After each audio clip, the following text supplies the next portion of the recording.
Hello everyone, welcome to the Web Security Academy series, and in this video we will be covering the Lab 1 of SQL injection module. So let's get started.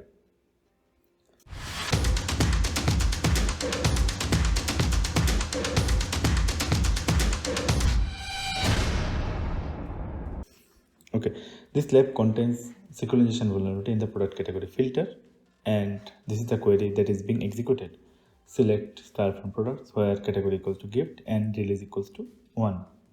Okay, and the objective of this lab is to display one or more unreleased product. So let's access this lab.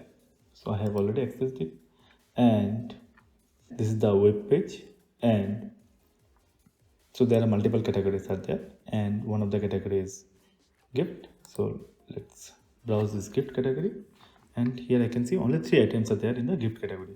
So let us observe this URL. Now here I can see that we have a category parameter, and if we try to break this query, let's see. Now I'm getting an internal server error. So I'm assuming that this is a vulnerable to the SQL injection. Now what I'll do, instead of the category gift, I'm writing or 1 equals to 1.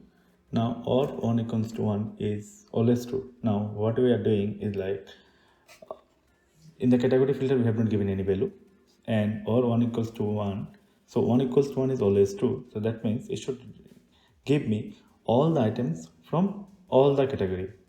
And I'll comment out the rest of the query using the double dash, and let's hit enter. Now if I really look at here, I can see all the products, so which is released and unreleased as well.